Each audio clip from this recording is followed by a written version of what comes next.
the Oswego Community Union School District Board of Education meeting. Can I have a roll call, please? Mr. Cerrone? Here. Dr. Martin? Here. Dr. Murillo? Here. Dr. Polak? Ms. Robinson? Ms. C? Here. Ms. Wenma? Here.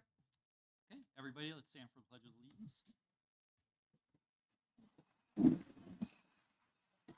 Allegiance to the flag of the United States of America and to the republic which stands one nation under God, indivisible, with liberty and justice for all.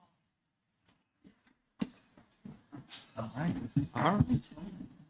We're starting our day today with staff and student recognition. So 4.1, our pride recognition. Thank you very much. Tonight, the Board of Education acknowledges pride winners from the staff at the Transportation Department as well as the district office for the month of May.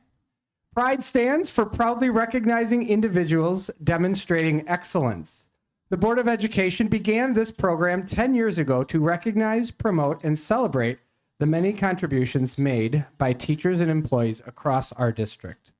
We thank our generous district partners who support this program, which is presented by ServBank and supported by donations from Chick-fil-A, Culver's, Imagination Print and Design, Huntington Learning Center, The Scoop, KCT Credit Union, Texas Roadhouse, and 113 Main.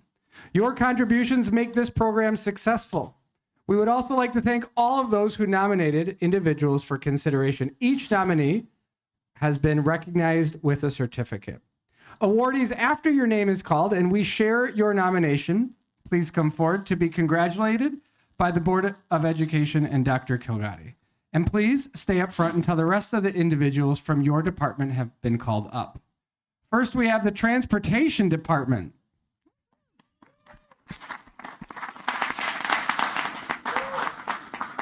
Bus monitor David Shambaugh, attention to detail when caring for the students on his bus makes a big difference every day. He takes the time to truly interact with students and is willing to assist in every way, from helping students tie their shoes to fixing their headphones. It is clear that he makes the effort to ensure students feel safe and secure. As shared by a fellow employee, Dave is the gold standard of kindness that we should all hope to find in ourselves when working with students in our district. Congratulations, David. Next, we have Gene Kirk. Gene's dedication to his role as a bus driver. Gene's dedication to his role as a bus driver is evident through all he does. His warm smile fills students' days with warmth, and his kindness spans far beyond bus doors. He even spends the final week of his summer calling each family on his route, introducing himself and helping ease any back-to-school nerves. A parent stated, "He represents the very best of what we hope for in someone entrusted with our children, dependable, compassionate, joyful, and deeply committed to the well-being of every student he serves." A veteran of our country, Gene also has had the opportunity to go on an honor flight last month. Congratulations, Gene.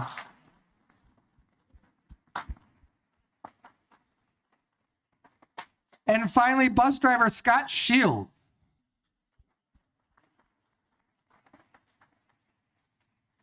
Scott strives to create a positive start and end to the day for each student he works with. His kindness, humor, and patience allows him to go above and beyond any job requirements. He's reliable and always ensures his students feel full acceptance from him while on the bus. One co-worker wrote, "Families, students, and staff are all fortunate to know him and witness the selfless human being he is." Congratulations, Scott.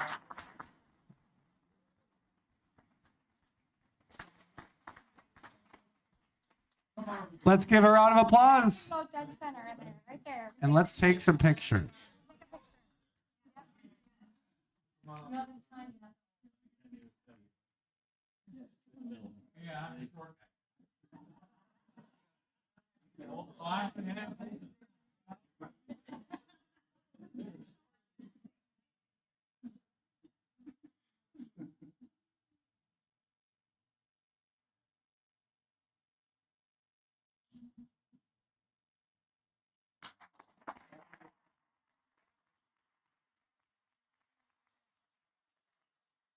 Congratulations, Dave, Jean, and Scott.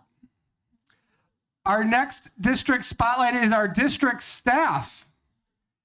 As the executive administrative assistant to the assistant superintendent of student services, quite the title, Camille. Camille Simmons keeps everything in her department running smoothly.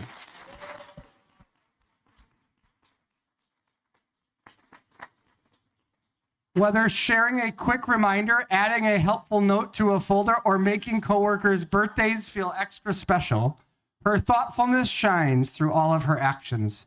Her nominator shared, Ms. Simmons is a kind and caring individual who always seems to take care of the little things no one sees.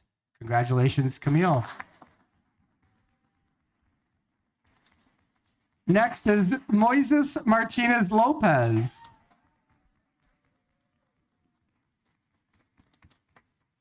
Moises is fully committed to his role as the district translator.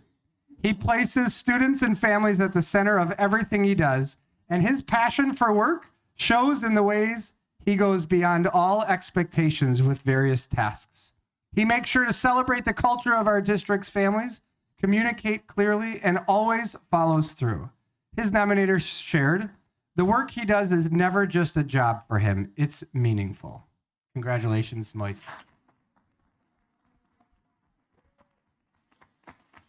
And our final Pride nominee person of the year is Jess Haight.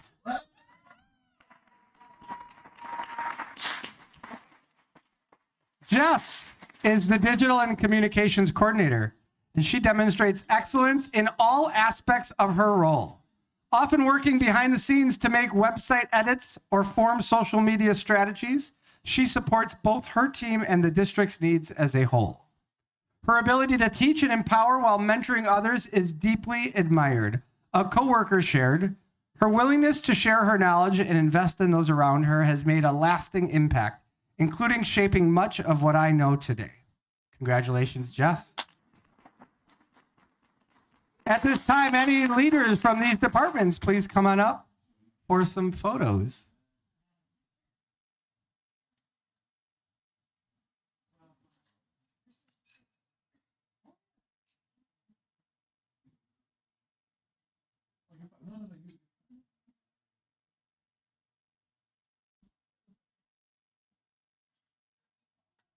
All right, one more final round of applause as we recognize and celebrate these amazing staff members for all they do. All Pride honorees, please proceed out into the hall and gather at the landing of the stairs for a group photo. Thank you to the families and colleagues who are here tonight to support our winners.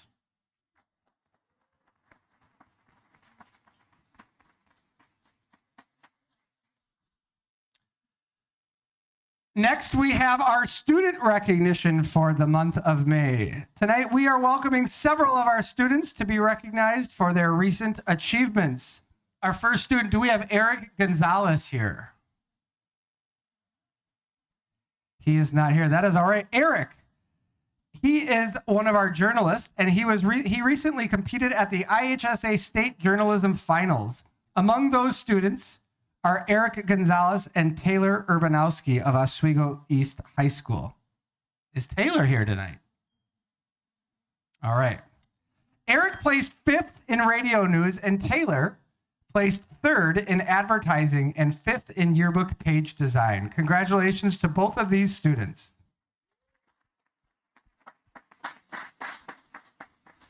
Our next honoree is Taylor Anna.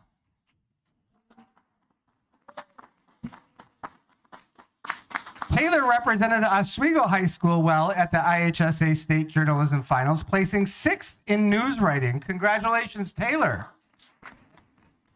At this time, any journalism advisors and OH administrators, please come on up for a photo with Taylor.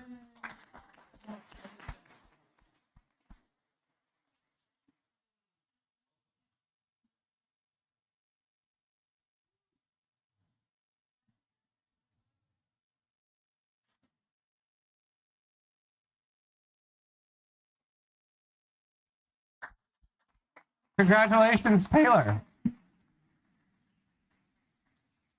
Our final student recognition this evening is for a whole team. We would like to highlight Garrett Forward Robotics. All student representatives from Garrett Forward, please come on up to be congratulated by the board and Dr. Kilgatti.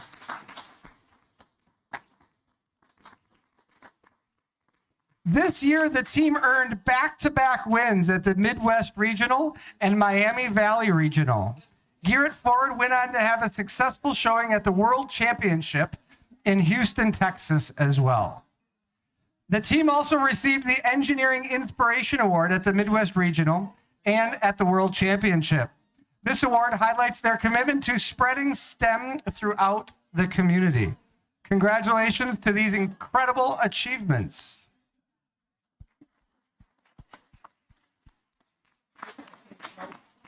At this time, if we can make sure all coaches and administrators come on up to join these students in a photo.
What an awesome. That was a great start. Yeah.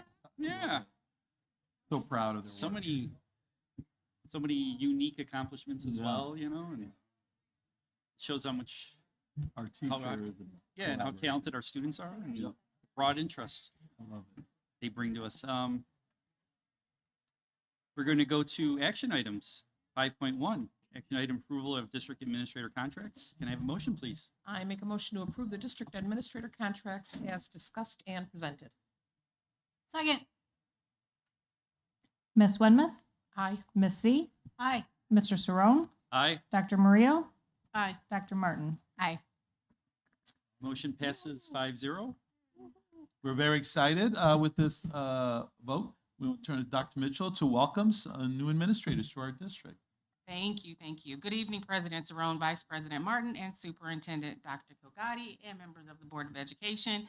As Dr. Kilgatti mentioned, I'm excited to bring two district administrators for your approval this evening. Our first is Dr. Amelia Herrera. She is the recommended candidate for the Director of Student Services, the K-8 position. Dr. Herrera brings a depth of experience, proven leadership, and a clear commitment to student-centered learning that makes her a strong candidate for the director role. Her track record includes successful leadership as a building principal, climate and culture and SEL coach, and assistant director of pupil personnel services, where she demonstrated the ability to enhance strong, lasting educational practices for the future. Dr. Herrera's experience in coaching, mentoring, and data-informed decision-making positioned her to build capacity in other leaders. She prides herself on her parent and staff relationships. Dr. Herrera exemplifies the qualities needed to lead a school community with consistency, trust, and high expectations. Please join me in welcoming Dr. Amelia Herrera to District 308. Thank you.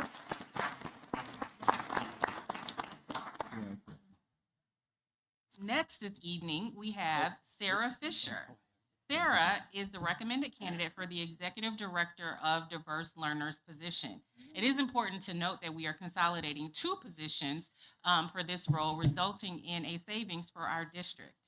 Sarah, see her back there, brings a wealth of knowledge to special education. She currently serves as the Director of Special Education, High School, and Non-Traditional Programming in the district.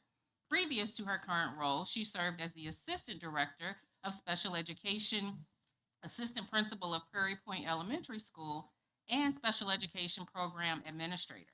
Sarah has guided and supported the oversight of IDEA regulations, ISB requirements across all programs and services, grant allocations, facilitation of therapeutic day school, EVA, and transition programmatic pathway needs. She has extensively collaborated and supported other departments. Sarah is deeply committed to students by capitulating rightful presence through professional learning, legal awareness, appropriate curriculum, and strengthening related service relationships. Please join me in congratulating Sarah on her promotion.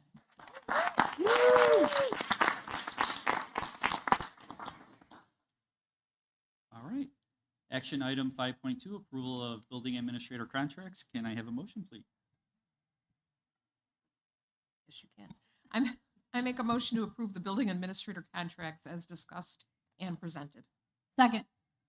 Dr. Martin? Aye. Ms. Wenmuth? Aye. Mr. Saron? Aye. Dr. Mario? Aye. Ms. C. Aye.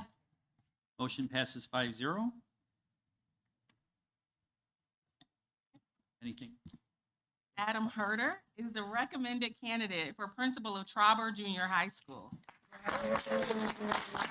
Adam is a student-centered leader who maintains a strong big-picture focus while remaining grounded in district priorities and realities. He prioritizes student learning, voice, well-being, and safety, while also bringing an innovative and future-focused mindset with a clear vision for growth.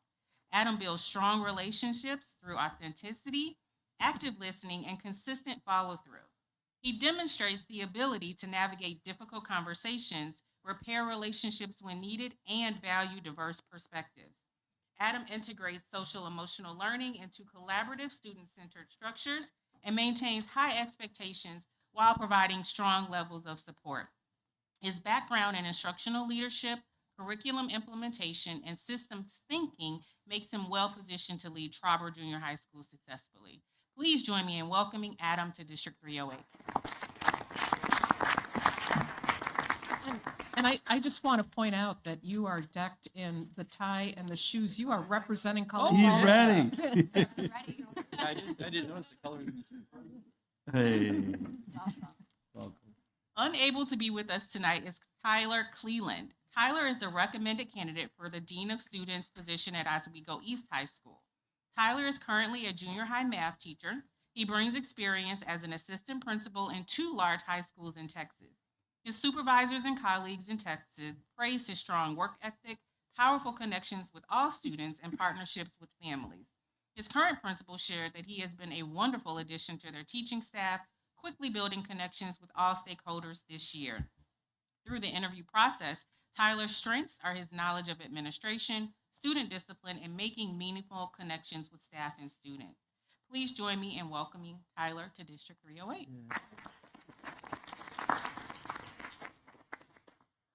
That concludes my report. Thank you. All right. Thank you, Dr. Mitchell. And moving to 6.1, our superintendent's report. Dr. Silgatti. Good evening, everyone. I just want to take a minute to add to something Dr. Mitchell said, which is that I want to thank all of our hiring committees. Tonight we get to bring to the board our recommended candidates. And what we don't always have an opportunity to do is to recognize that behind each of these recommended candidates is a very full process.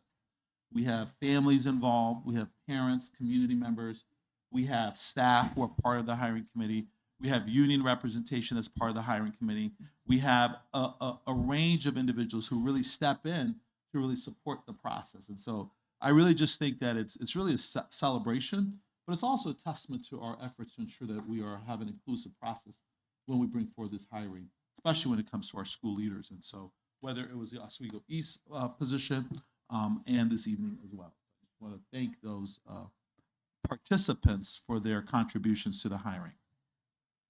Tonight, what a wonderful weekend board. I hope many of you had an opportunity to celebrate. Really, I know Mother's Day is a time for reflection and honoring both directly those who are in our lives, but also for the strength of women through the generations, and just learning this past weekend about the role that Mother's Day had originally in terms of social justice and really the rights of women. And so I think while it's become a wonderful day of joy, but it's also a reminder of the importance of that strength in our lives. I'm excited to say that we're on the final stretch. Kind of hard to believe what an incredibly busy year this has been.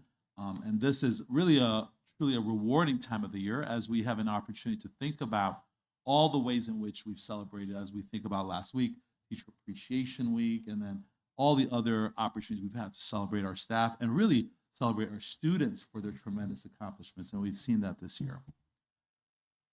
This coming weekend and this week, we have a number of exciting things. Oswego High School and Oswego East High School students will be participating in their alumni walk, which is really a wonderful tradition we have in our district, where students will make their rounds throughout the district, of the halls of their elementary schools. It's a chance to say hello and good luck on the next step of your journey.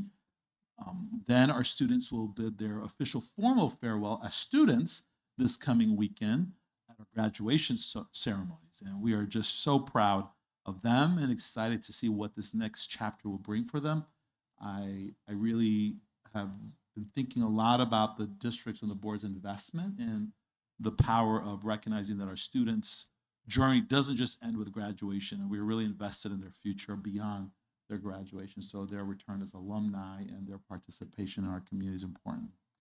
Then the week after, we celebrate the end of our school year. Towards the end of it, we have our early childhood students who will have their last day on Thursday, May 21st, and the rest of our students will have their last day on Friday, May 22nd. As things wind down in our classrooms, they are ramping up in other areas. We are excited to welcome everyone to one of our 2 Town Hall community meetings this month. One will be this month, one will be in June, and where we'll be sharing information about the future of our district while also offering opportunities for input about how we have to think about our capital improvement.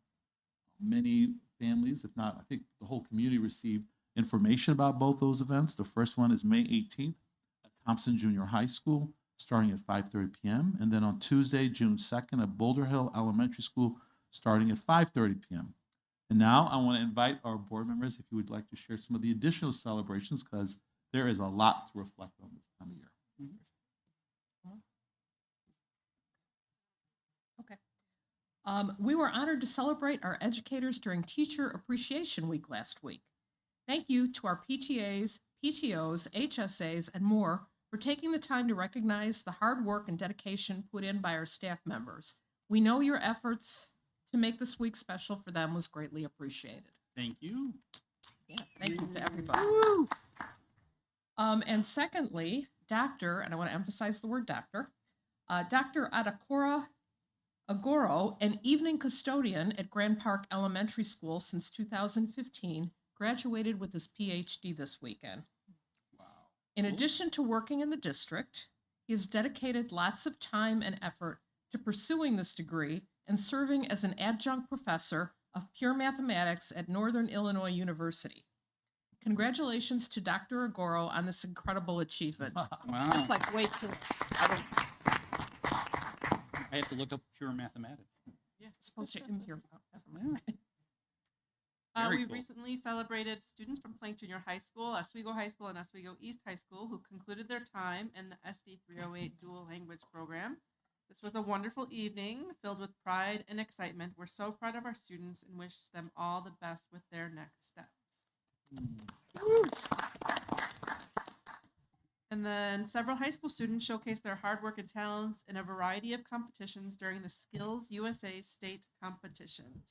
Caitlin Thilk, Caleb Zumpenhorst, Jacob Dillon, and Addison Terrasas will be moving on to compete in their respective events at the National Skills USA competition in Atlanta, Georgia this summer.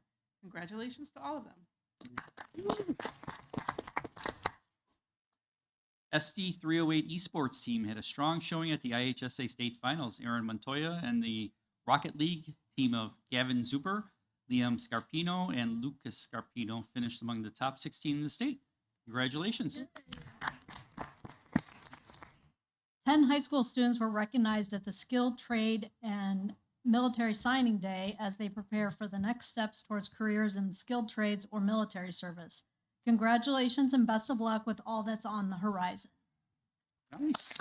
That was our first skills trade signing day, so that's a momentous moment to celebrate too. That's cool. Yeah, that's Everybody, that's a big shift and really speaks to the breadth and depth of our team there in both of our high schools. So thank you to them as well. Well, speaking of first ever signing days, students from Oswego East and Oswego High School pursuing a career in education were recognized at the first ever Future Teacher Signing Day. Congratulations to these students and good luck with your future teaching endeavors. Did we get like pre-contracts with all of them? To kind of like, you know, You said free contract? Yeah, no, pre-contracts. pre-contract. Yeah, you Ask got 'em the committed. Superintendent SD308. Email Yeah. your resume when you're done. yes. All right. Thank you, Mr. Cerrone. That concludes our. Great. Next item on the agenda, we have None were turned in. okay. So 7.1 is public comment. None were turned in today. But I would like to say any members of the public who have not yet turned in their public comment card to the secretary of the board are asked to do so at this time if there's anybody that wishes to do so. We don't have much public left. Well, I'm getting everybody's eyes, I think. So, all right. Then we'll move on to 8.1, board committee reports. And peers, we had ELI and policy and legislative. I think I had to leave policy one early. What are we doing first? We'll start with the ELI. So we heard some previews of some of the information that we're going to hear tonight as well, regarding our Title I school-wide plans, Aurora University's direct admit program. We also got a presentation on high school grading practices, which we're going to continue discussing, I think, at the beginning of the school year and the work that is being done on that. And then we're also we also had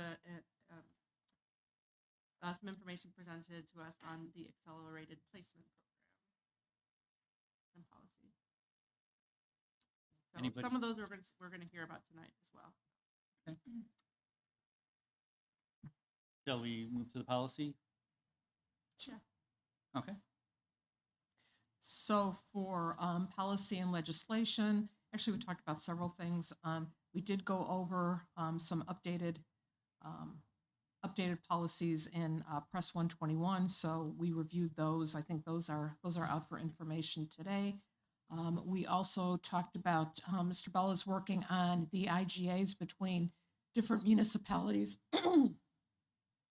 As you know, we have agreements between the school board and Oswego Police, Oswego Fire, Aurora, et cetera. So those are worked out every year and need to be signed. So he's working on that. We had a presentation about students being put in the accelerated program. There's a slight change about those that are put in there automatically as opposed to those that are automatically invited to join, if I said that right, Dr. Kincaid.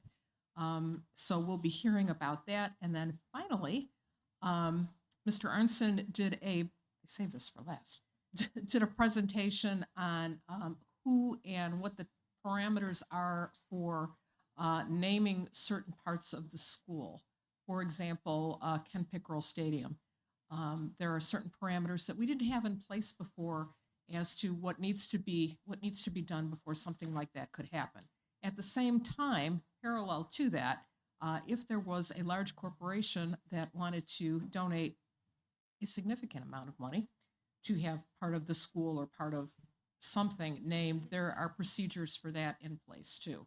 So again, those were procedures that didn't exist in the past, and now all you big corporations, if you'd like to come by and hand over some cash, we'll name a room after you. Maybe. That's it. Any questions or? No. Probably have, we can go over more of those later if you want. All right. Approve consent agenda 9.1. Can I have a motion to approve the consent agenda? What's that? Oh, 8.2. Terribly sorry about that. Thank you for catching me. All right. Thank you for catching me.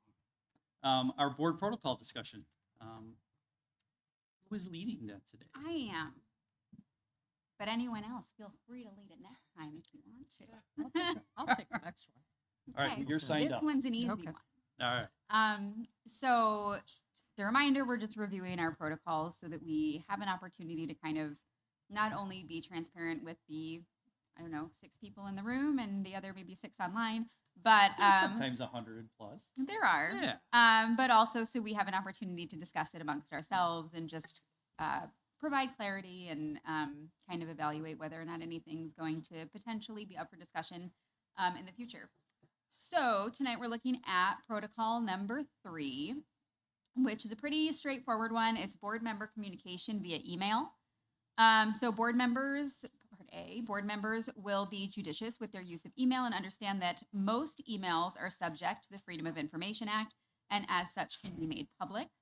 In compliance with the Open Meetings Act, board members will not reply all to any district email or text. Board members will CC the board president on questions emailed or texted to the superintendent, and if an email is sent to the entire board from a community member, the board president will respond. So I know last time we hit a little bit on the Open Meetings Act and how we are kind of bound to like certain forums for group discussion, and that includes texts and emails. So yeah. So does anyone have any questions or points of discussion? I will kind of say with the email that goes to the entire board, the board president will respond. I think there have been times when maybe a particular board member might know the community member, or might have have had a previous conversation and kind of request your, request that they email on behalf of the board instead of you. Oh, yeah. But I think it's pretty straightforward. But for everyone else, that's why you get 1 email back when you send 7. Yeah. And I try to be clear that it's on behalf of the board. And if I'm not we do a pretty good job. I would say probably 95%, 99%. If I miss any, please let me know, send that email again, and I will reply. So we'll get notified of things from, something happened in the district and it's sent to all of us, but we're not responding. So we are able to gather the information collectively, but we can't talk board business amongst the 7 of us. So it's pretty strict, I guess is kind of my point. And we, adhere to that. So if we ever call each other, it's one-on-one. And, so most of the discussion is happening here or at the committee meetings or, Yep. because I think we all have a lot of things outside of, being on the board as well. So, Dr. Pilgatti lets himself be very available. For us to, Conversations. if we have conversations and, we need to discuss with them. I don't know, anything else with Well, I this one? think- Like I said, this one's pretty straightforward. Pretty straightforward, yeah. I would say, like, I'm looking at C, I'll just add that apart from, like, CCing the board president on our questions, as part of our other protocol, they also get added to, or information that results from those questions gets shared with the whole board. So Right. in our commitment to, like, everyone knows, if one knows, everyone knows. So that's kind of like a follow-up to that protocol. I will say D, like the part about the president responding on behalf of everyone was probably the one that took me not the longest to get used to, but I feel like if I get an email, I'm supposed to respond to an email. Yes. But I'm not. But we I do it had the same. collectively. I had the same thought when were talking about that. Yeah. Probably before you came on the board, I think I was probably the hardest one to Yeah. convince. How the tables have turned on it. Well, no, no, I was. Well, I think Emailing it there's a cumulative effect in the district as well, because if, when I was a teacher, if a parent had a concern or had a question for me, if they went straight to the principal and then give me a chance to respond, I always wanted first that engagement. And so in this instance, it's always helpful. Similarly, when the board, one entity, the board gets a message, there's a designated person who's responsible versus all seven. So I think it's to avoid kind of this individualized approach to board management when there's one board and the board has free flow of conversation. It's actually a little different than the principal example, but I think the goal though is to have a process that's free and fair that everybody can understand and transparent, to be honest with you. And to have one united message Yeah. going out. Yeah, I think attached to this particular one is, that board members, we might be kind of, not experts, but, our job is to understand what's going on and, make informed decisions, but we're not in the weeds. And so a lot of times the communication will be, somebody will, that can answer your questions and give you the full story, will respond to you. So that's why you get those, because as a board member, you don't want me to be, or us to be, dictating bus routes. We'll mess that up, the operations. So. All right. Mary Jo's like, did you just say that? Oh, no, I didn't know. I speak it the truth. You do. All right.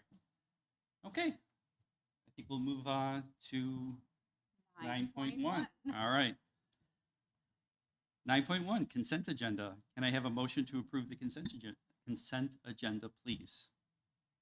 I make a motion to approve all items under consent, including 9.1, minutes from the Board of Education meeting on April 27th, 2026, open and closed sessions. 9.2, to acknowledge the FOIA requests received by the district. 9.3, to approve field trips for overnight and/or more than 200 miles. Second. Any discussion? Didn't do that. Miss C, Aye. Dr. Martin, Aye. Mr. Saron, Aye. Miss Wenmouth, Aye. Dr. Murillo. Aye. Motion passes 5-0. We're going to our section 10 of the agenda today. Our first information item is a 10.1 solar project that Mr. Omafemi. Thank you, Mr. President. As a district, what we've been doing, we've been looking for different ways to manage expenses on things that we have control on. It's a way to mitigate the challenges that we face with revenue from the state and the federal government. One of the areas that we've zeroed in on the cost of utilities.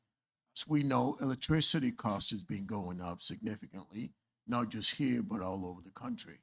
And we looked at the possibility of installing solar as a way to mitigate that increase in electricity costs, especially with the installation of data centers in our area is driving up the cost of electricity. So with that, we've had conversation with a firm that specializes in installation as well as the implementation and financing of solar performance services. So we've asked them to come and share some of the information that they provided to the district regarding the opportunity for the district to realize substantial savings with the installation of solar panels. So I'm going to ask Kurt from PSI and his colleague to come on up and talk to the board.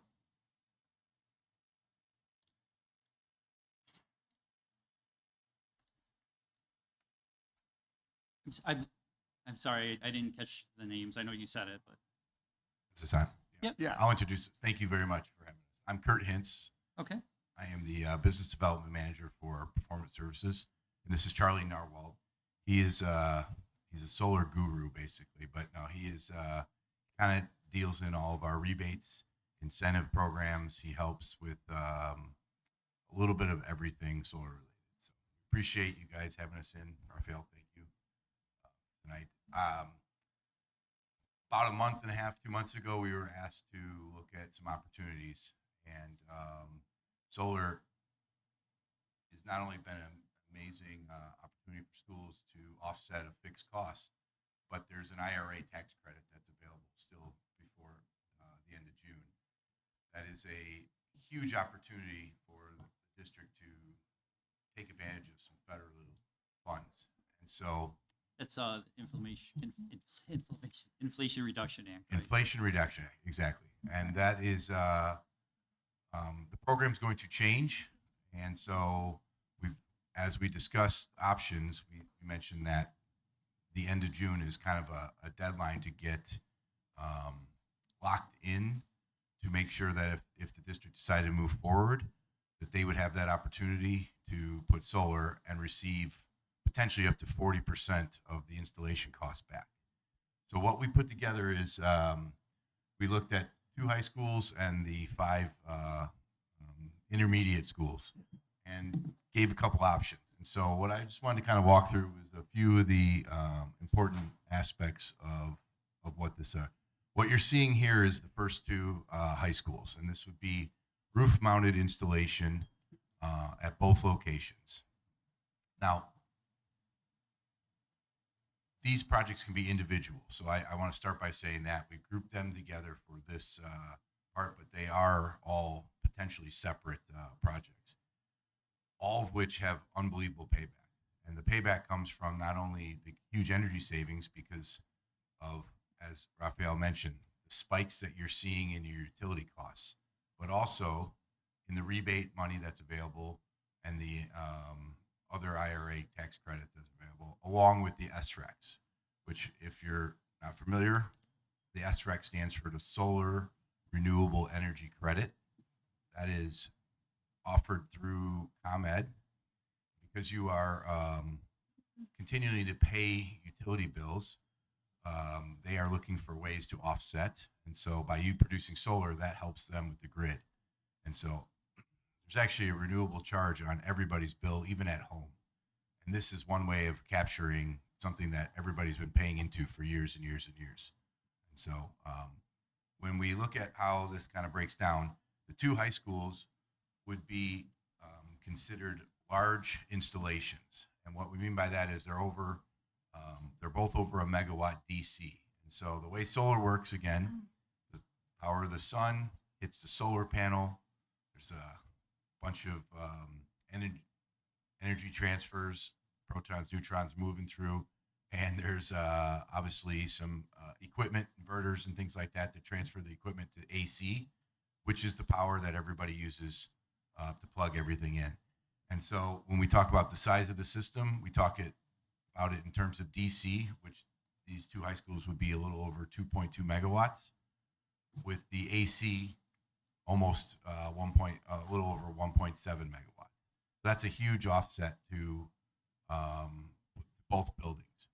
And the reason that this says that it's 22%, which doesn't sound like a lot, it is a lot because you consume so much in these high schools.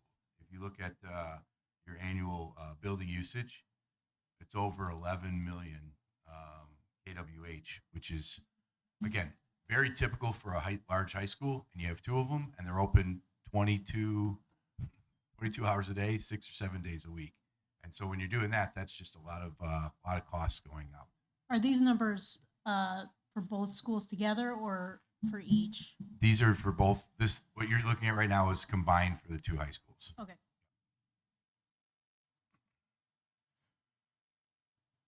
This is a budget. Now, when we budget, we go through a pretty extensive process. We have done over 50 megawatts of solar installations in the Northern Illinois area. Over 40 in Illinois and 50 as a company, which is quite large, and we're very proud of. So we have actually really current data from installation costs, from what the solar racking costs are, the solar panels, everything that goes into the process. So we feel really good about the budget. Typically our budgets do come down, but we haven't bid anything yet. So I just want to make sure everybody knows that this is just a rough idea. This would be if you did both high schools. Obviously, it's not exactly split down the middle, but just a reference point. I can tell you that the Oswego High School is a little over, is about 4.3 million, and which would leave about 3.1 million for East High School. Just rough breakdown of the system costs. Is that because Oswego East can't hold as many panels because of the tubular building roof thing? Okay. Yeah, we take into account, and Charlie does the designs, a lot of different factors. So we kind of look at the roof and say, all right, one, there's got to be a setback. Two, where's the equipment? Where are the drains? This is very flexible. This is just a very preliminary, what you're seeing, the high level pictures there. Those are the high level, what we would think the designs would look like. They easily could change. Typically they could go up, but most of the time they probably would end up coming down. Again, I want to stress, we haven't done structural analysis yet either. All that would happen after the board would decide to move forward. That happens secondary, and full bidding process, everything happens after that approval. But in this case, yes, the system, because of the majority of the main part of the building, has a roof that really isn't conducive to putting solar on it. So the installation, again, roughly round number, 7.5 million. You're looking at over $550,000 in a ComEd smart inverter rebate on those high schools. And that is a one-time payment. It's based on the system size. It's calculated at $250 per kilowatt produced. So in this case, simple math is, that you got the 2.226 DC times $250. That's how we get that calculated. The rec income, like I mentioned, is calculated over the first and paid off over the first six years, a little over 6 years, which is huge. It helps with the cash flow, which the second page that we'll turn to is the actual cash flow to show you everything, which you might have seen. But that's 1.7, almost $1.8 million in rec income that would be provided to the district. And those come quarterly, and we help the district set up a system where they're implementing meter reading. There's a separate meter that's put in. It sounds complicated. It's not at all once it's all set up. Again, we have a whole team that helps with the training. And then we mentioned the 40% IRA tax credit. And again, that is just under $3 million, which is huge. So if you add those up, you're looking at over $5 million almost $5 million over $5 million in income back on a $7 million project, which is huge. And that happens almost immediately. The rest of it comes from huge energy savings opportunities, which again, over the life of the panels, which are going to continue to produce, the first panels that were ever made 60, 70 years ago are still producing. They don't produce at the same level. They're not even close to the same size as what we would be putting in here, but they do still work. The technology hasn't really changed. So you're just looking at an infinite opportunity to offset a huge fixed cost in your utility bills. And that's why a lot of districts in the area, a lot of businesses are doing solar. Solar was great before the tax credit. Solar will still work after the tax credit. You have an opportunity, if you so choose, to take advantage of a huge tax credit that is potentially going to go away or change and may never be as lucrative as it is now. Second page again is really what it talks about, the actual financial piece. So I mentioned a payback is roughly just under 7 years, which would include potential finance costs, anything that would go into it. And again, this is still based on a budget, but those numbers typically would even come down and get a little better once the project was fully bid. We use a solar degradation, which is about 0.5%. That means the solar is not going to produce as much year 2, 10, 15, or 20 as it does the first day as those panels continue to be weathered. It's probably more like a 0.25, but I always describe Performance Services as a conservative engineering company, and so we'd rather under promise and then over promise. So your consumption rate is right now 6.9 cents. We know for a fact that's going up and has gone up, and it will continue to go up. And some of the spikes you're seeing are enormous. Other districts have seen 20 and 30% spikes, and we've been told pretty regularly by ComEd that these spikes are going to continue. So the great thing about solar is whether you are producing at 6.9 cents or you're producing at 7.5 cents or you're producing at 10 cents, you won't see the impact because you'll be producing solar alongside those increases. So the money that would normally be lost and the district would have to pay is offset by having the solar. So it's a huge correlation, especially in the market that we're in with these, as Raphael said, the big data centers are taking, and they're causing an already problem and making it worse by increasing the cost of the service that's coming into the district. We put a 5% escalation rate on these numbers for this to show you what we think and what we expect some of these spikes to look like. So that's represented in these projections. And so when everything is said and done, you're potentially, like I said, looking at around a 7-year payback from start to finish, which is absolutely unbelievable, outstanding. It's a way to take a short-term investment and make it into yourself and recoup that money and use it for a lot of other things. A lot of districts started to do solar because they had roofing needs, and the solar offsetted the future roof costs. And so we looked at 2 high schools, and then we also looked at the 5 elementary schools, like I mentioned, and then we grouped it all together to show you. There are ways to break it out. We can pick 1 building, 2 buildings. We can just do a high school. There are a lot of different options, but what we had discussed was just giving you guys the opportunity to see the potential and let you kind of understand that there is a financial windfall potentially for the district if you were to move forward. The hard part is the decision is coming up quickly. Again, the end of June is when the IRA tax credit will and the safe harboring would potentially change. Again, not knowing what that change looks like, I can only talk about what it's currently looking like. So, just gave you a lot. I can pause. I can answer any question. That's kind of why we're here. We can go through the other one as well, but it's just basically going to be the same.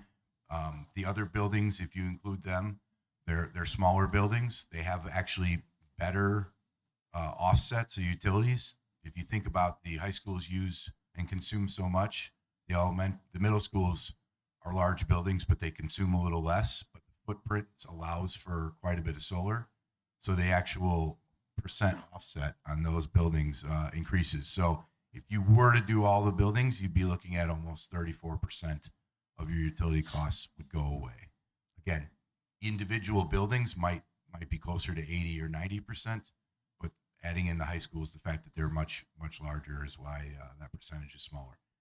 The percentage doesn't mean as much as the fact that you would actually get such a large dollar value. Kurt, can you walk us through one of the cash flow projections, please? If we can do the ones for the high school. Yep. Okay. So the way it's set up here is you have what we would generate in year 1 for the solar, which is again using a round number 2.5 kWh, 2.5 million kWh. At the two high schools, you're spending about 1.3, almost $1.4 million. It just goes to ComEd.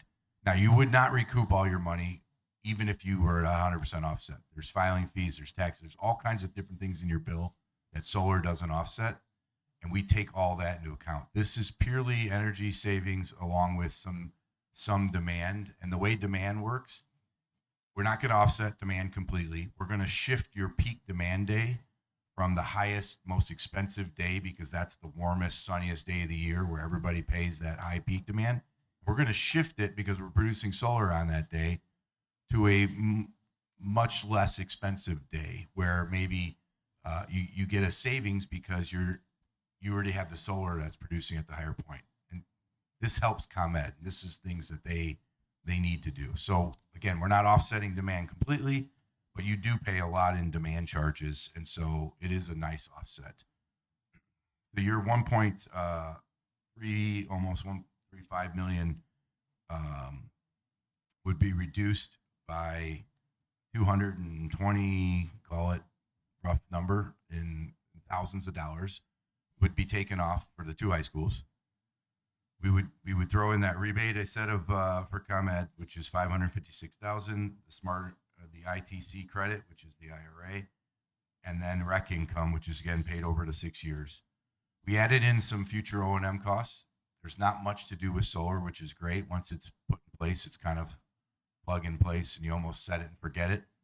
But you want somebody to help you just diagnose it, make sure if there's anything needs to be tweaked. So we typically recommend the installing company do that, and we put together, they have a plan in place. It's not expensive, but we used about $15,000 a year annually after the first year.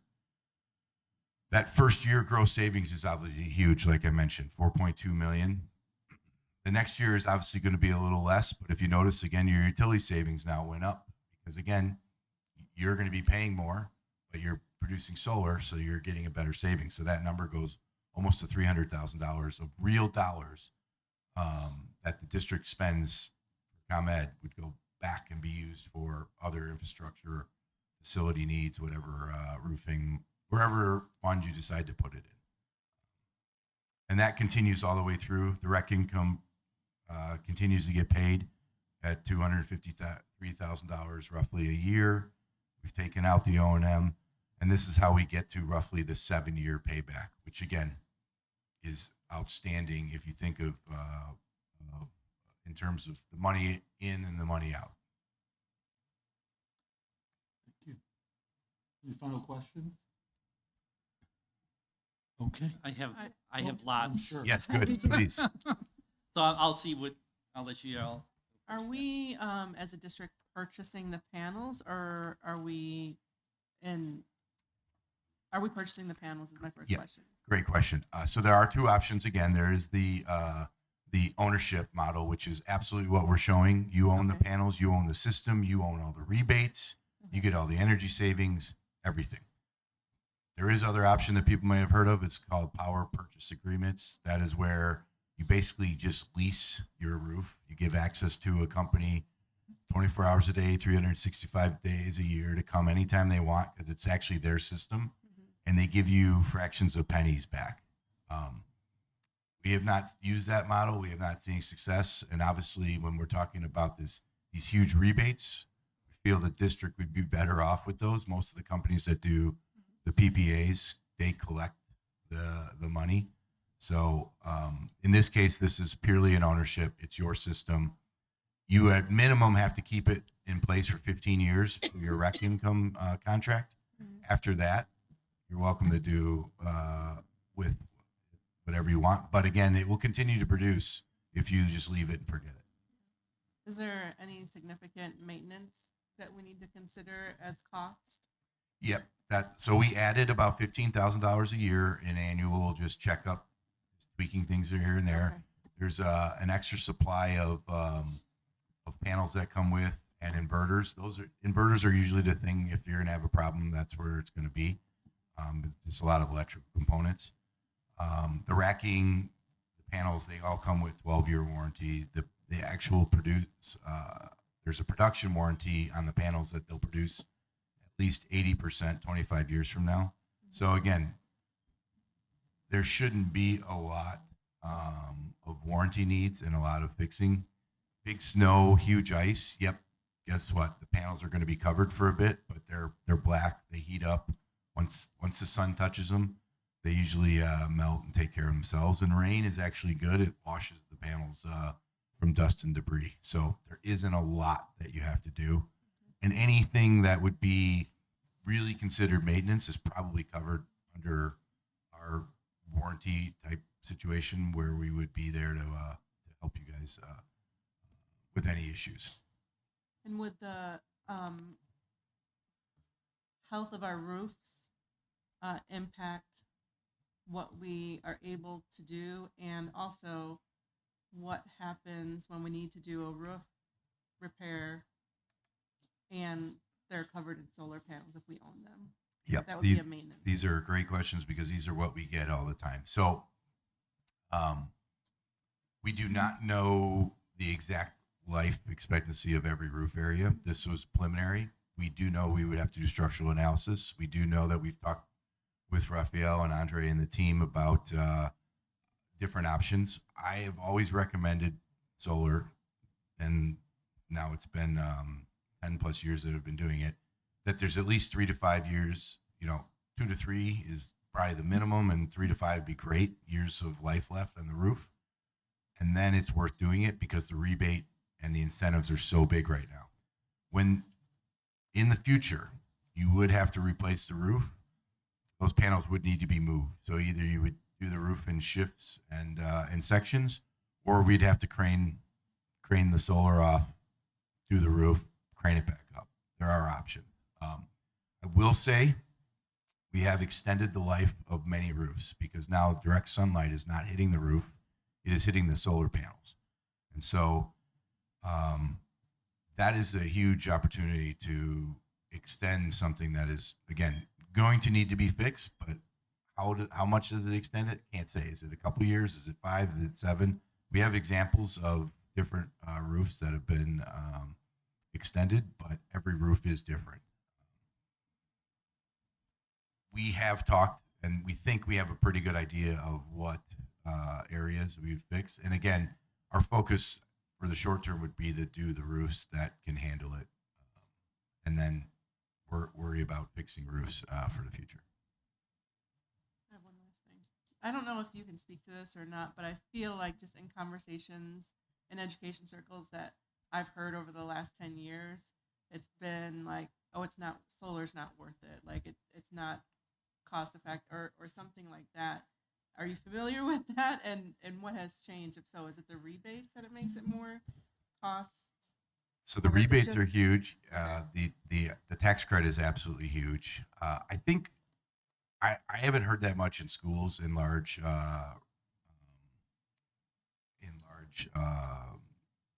commercial settings. I hear that a lot in residential, and the reason I hear it in residential is because your roof at home can only handle a couple panels. They have to be facing south, and if you don't have a perfect roof that fits enough panels, you're not going to offset that much. Plus, how big is your bill at home? A few $100s. Maybe if it's crazy, it's $400 or $500. So you're offsetting a very small piece. In this case, you guys are spending $1.4 million, and every dollar you can offset becomes a large asset to the district. So, again, we've done a lot of solar, and it's been very successful. A lot of districts in the area have it. So I haven't heard that from the school district perspective. I do hear it from the residential more, but yes, I am definitely biased because solar is something that we've really enjoyed doing. And then the other part of it is, there was a significant startup cost to be able to install solar. But with the rebate and the tax credit as big as they are right now, it helps instead of looking at maybe a 10 to 12 year payback period now. You're looking at 600 payback period. So you actually get your investment back quickly. And then what happened is, in the out years, it's just gravy, just savings that you ordinarily would be given to come in.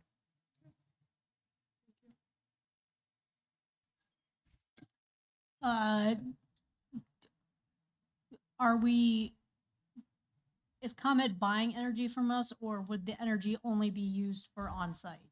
So because you're not really getting to that 100% offset level, there is very little time where ComEd, you're going to be pushing power back. You will in the summer, in the peak, and we've modeled how that works. But most of the time, what happens is if you are overproducing, the meter will spin backwards and it immediately catch back up in the shoulder months when you're not producing as much.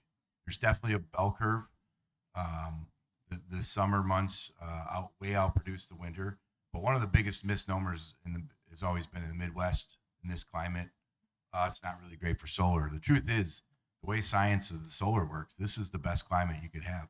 We don't have as many sunny days as they do in the South and in the West, but the temperature being cooler actually helps the solar move faster and more fluid. And so we actually, on a really sunny day here, can almost outproduce what they do in the West. Again, we get about 230 sunny days, and maybe at max, and they get about 320 sunny days. So the numbers don't equal, but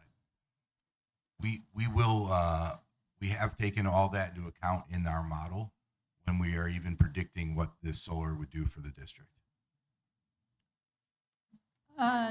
Does the money that we would get back also grow with the cost spikes? So if ComEd is charging us 6.9 cents and it goes up to 10, are we getting more money back from ComEd, or we're just not spending that 10 cents? Yeah, you're Because they're basically not offsetting buying. the 10 cents because they're not buying as much power. You're not buying as much power from ComEd because you'd be producing at that 10 cent level. Does the system involve batteries? Are we storing the power, or is it only used on demand? So this proposal does not have battery storage. There is battery storage options. There are solar and battery storage incongruent. We actually just turned in a RFP proposal today for another district that had solar that we had already done, and now they wanted to do the batteries as backup. But the short answer on this, there isn't. That would be something that the district could definitely look at. But that would be a ancillary to this. Can I just interject? Maybe I understand. Since we're not overproducing, it would really only be from when we're at power out. You would never know if you're producing power or you're on ComEd. You're always on ComEd, but Right. typically in the summer you might get over that 100%, and then you would send some back to the grid. But most of the time, you're just going to be consuming everything Right. you're buying. When you do send it to the grid, it shows up as credits on your bill. It can either show up as a kilowatt hour credit or a dollar credit that's offset later. The lifespan of the panels, did you say was they're warranted for 15 years? Is that right? The 12. material is 12. They have a production warranty of 25 years, and most of the time, the panels that, like I said, the panels that are still out there from the beginning of solar are still producing. They're just not going to produce at the same level. But we modeled this around making sure that it's at least going to cover the whole 15-year rec term. The Inflation Reduction Act credit, is it contingent on the contract being signed or the panels being installed? No, so it's actually, that's great because there's and I'm going to let Chari explain exactly, but it's a 5% safe harboring. So whatever the project costs would be, the district would have to pay 5% before the end of June. If you do that, you're locked in as part of the program. And then once you've got that contract signed and the 5% paid, you have till December 31st of 2030 to have the systems energized to then receive the tax credit. So plenty of runway. And would we get the credit then only after they're energized, or? Yes. So if we did a phased install, we wouldn't get the money until we have everything up? You and would get operating. it phased as well, though. Right. You could take a tax credit on each building, Right. depending on however many buildings you did. Yes. And how does the tax credit work if we don't pay taxes? Exactly. Yeah. Yeah, So that's- we are not tax. Yes, We are not tax consultants either, and we highly recommend that you hire an outside tax consultant and you pay them to help you through. But going through this process now, a number of years, I've seen the checks. I didn't know where it was coming from either. This is a I can speak to that. government funded. I can speak to that. The tax credit is actually a check from the U.S. government. It's a big fat check. No, But it doesn't go as like a tax It's return. not a tax No. credit. it's just a check. It's a rebate check. Okay, It was- so it's not really involved in taxes so much as Right. they give you the money. They give us the cash. that Okay. was the incentive in the IRA for nonprofits to start using solar. I reserve my right to ask one question, but I'm done for now. Well, So- what I was going to say is that one of the things that we really would invite is continued questions. This is again a preliminary presentation review. This is not any decision making tonight, Right. but it was really important to, at least because of the time sensitive nature of it, one of the board to have full questions, and whatever you submit, we'll have we'll do our best to make sure at the next board meeting that those questions are answered to satisfaction. And if not, we need to continue to engage and continue process. So there's no feeling of like you have to be forced to make any kind of decision. This is really Yeah, uh, I for hope the I didn't. board I hope I didn't make. No, that. no, no. I just want to name No. that in Thank you. public Thank you, theater. doctor. so Yeah, people I understand. absolutely. This is not a pressure. This was informational. I'm hoping mine are relatively quick because I got some of my answers already. Okay. So basically you lay out a 30-year kind of cash flow here. At year 31 and beyond, we're going to be, because these are not a lease, we're going to be keeping these, and they will continue to offer savings. The other part that I wanted to kind of understand is, so it's a $7.5 million project. Is that, if we just were to do the high schools? Yep. I know it's a 5% in order to lock in the credits. When would we have to pay that potential? Like, I know that this is a rough estimate of the price. When would that cash outflow actually happen? That's what I need to see, is kind of how that. Yeah, it would be months from now. The way the process works is it's progress payments from when the installation starts. Now, maybe you receive a bill for 5%, which will cover engineering, and we would make sure we're at a little over 5%, just in case the system size has changed at all. But basically, that would be the extent of what the district would be out per se, and then it wouldn't even be until you started doing the actual installation. So typically, once there's a contract, in between the contract signing and design, we're talking months. There's a lot of back and forth between racking and the structural engineering and figure out exactly what the panel layout. So for argument's sake, let's say this board decided in June, I wouldn't think you would be making payments until the fall at the earliest, and probably installation wouldn't even probably start until then. Did you, Raphael? I think you. No, that's okay. That's pretty much. That's it. Oh, pretty okay. much. What But I then- wanted to ask, Kurt, if you don't mind, if you can talk about some of the school district that you've done work with, and what kind of savings they saw with the project.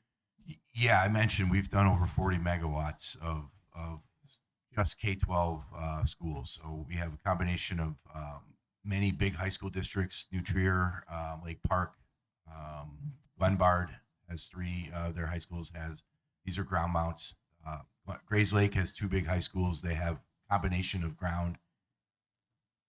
roof and ground mounts, and so they've actually really extended. Closer to you here, we have 5 elementaries in Valley View, so that's Bolingbrook and Romeoville that have solar. Warren Township High School has a huge ground mount. Barrington has high school and 2 middle schools. Lake Zurich High School, elementary, and 2 middle schools. And we're still in the process of those, but that's moving on. So I could keep going. I could keep going on and on, but we provide all of them. Yeah, we provide all the references. We want you to call both Deerfield and Highland Park High School, which is closer to where Doctor came from, have solar as well. No, I mean, it's a great return on investment. But I'm gonna, Yeah, and kinda- what I you're, would you're gonna just, dot your i's and cross your t's. Right, And you're, looking at this. absolutely. There's definitely a lot on even the public document that you put out there on what the next steps are. So, I mean, what I just want to say is, if you remember, I think 2 board meetings ago, we came up with an idea to reduce expenditure on electricity by doing a reverse auction. There are very few things that we have control on when it comes to expenses, because as I always mentioned, short of laying off a bunch of our teachers, um, which ties up 80% of our expenses. So then we're left with 20%. If you look at those 20% of the expenses, the biggest expenditure driver of those is actually utilities, which is why we've been looking for ways of trying to mitigate that. And this is one way of us being able to mitigate that. And then the savings that accrues from that, being able to invest it in our buildings, and be able to do the things that we need to do as a district with our building.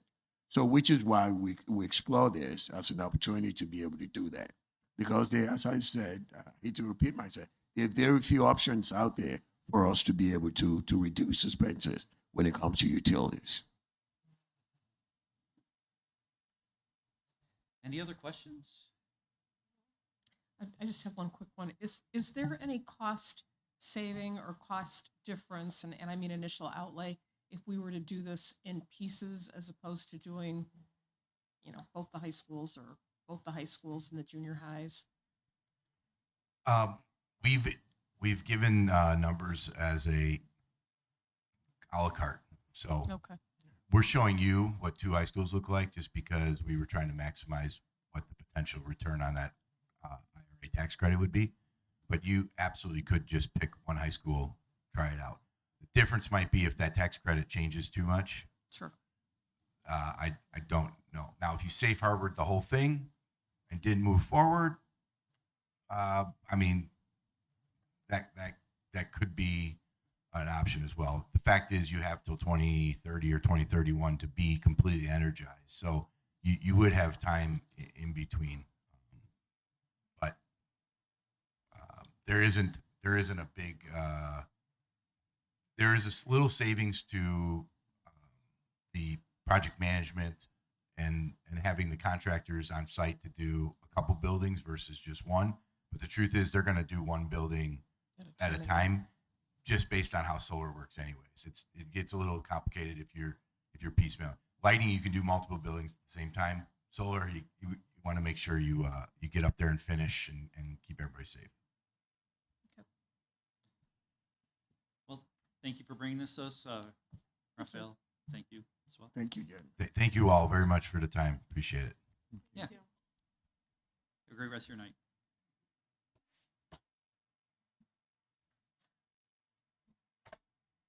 I was going to offer you could stay if you, You can want. stay and listen to our. We have wonderful presentations coming up.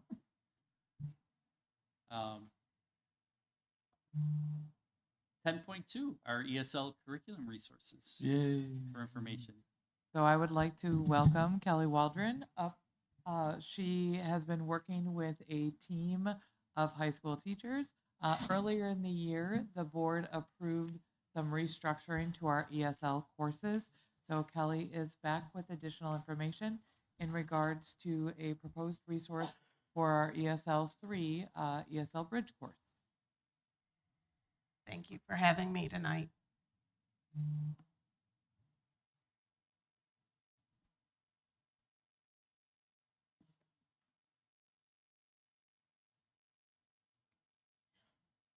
Thank you for introducing me. I'm Kelly Waldron, the ML program coach.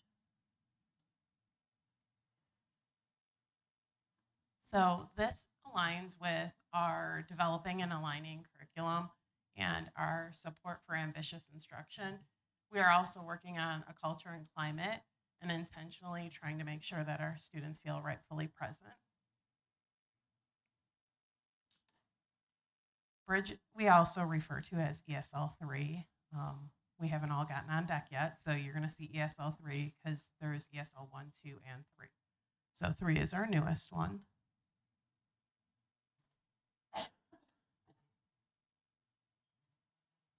here is our committee that we have. So we have we have Maria Lopez, she's our director, myself, both of our coordinators at the high schools, and we have Kurt Lasko and Tanya Sharp, our APs of CNI, and then we have 2 teachers on our committee as well.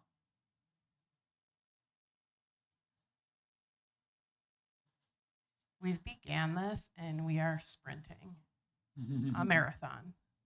So this group has worked very hard, I want to say. We started this, we brought it to you in February to open this course. So in that timeline, they have already developed a scope and sequence. They have aligned it to ELD standards, and they have also added Common Core state standards. In addition, we've brought in resources to look at, and we've then made some changes, and tonight they have come up with what they would like to present to the board for their vendor.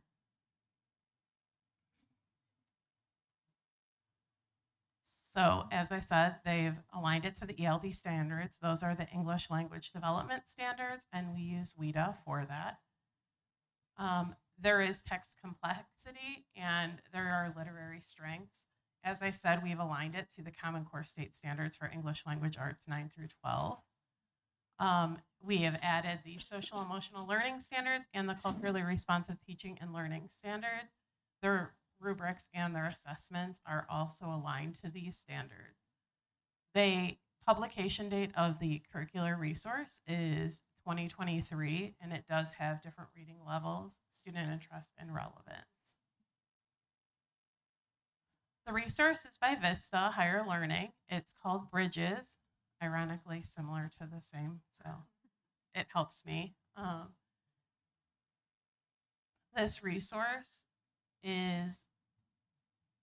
it works on all the different demands. So first, with an ESL course, you should be doing reading, writing, listening, and speaking. And it also covers all the different content areas, so social studies, science, math, and language arts. It's a pretty heavy material, and it covers all things, which is great because then they're not trying to like pick and choose from different. This resource has it all in one. It has the varying levels for proficiency levels. So for an ESL course, you're normally looking at a 1.0 to a 3.5, and this covers that, and then it can go beyond. So it scaffolds their instruction. It's rich, it's interactive, and there are supports for the teachers, including like media, there's audio that helps, and speaking and interacting.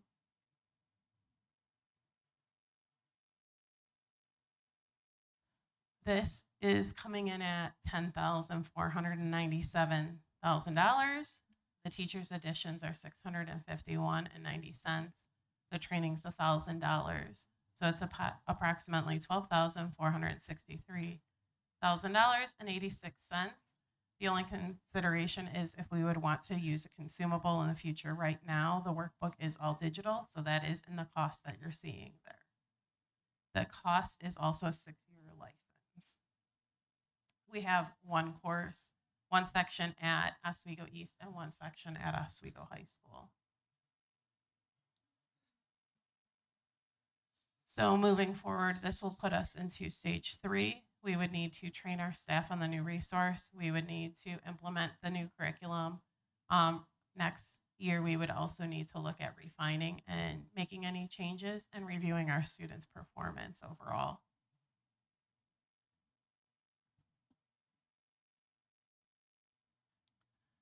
So tomorrow we would put this proposed curriculum at the district office with a QR code. In July, we would ask that you vote on it. And if it's approved, we would be ordering shortly thereafter. And that's it. Thank you. What questions do you have? Just one quick question. How many resources were reviewed? We looked at 3. Just wondering. Definitely 3. So HMH, Vista, Savas. Can you share a little bit? First of all, congratulations. I know that, as you said, this is a lot of work. Sprint marathon, I like that term. I haven't heard that before. Can you talk about how you will have thought about the professional learning for the educators who will be using this? where that would fit into the sequence. I think that's been a big, I know that's a priority for the team. And so how do we do that in a way that's thoughtful and respectful of the role that teachers have to play then in adopting this? So that's a question because we're bringing this so late. Yeah. So that was one thing they asked, that if they got summer hours, they would like to use part of their summer training to actually do that. That was what the team proposed. If not, we would bring it in toward the start of the school year so that we could get them trained fully.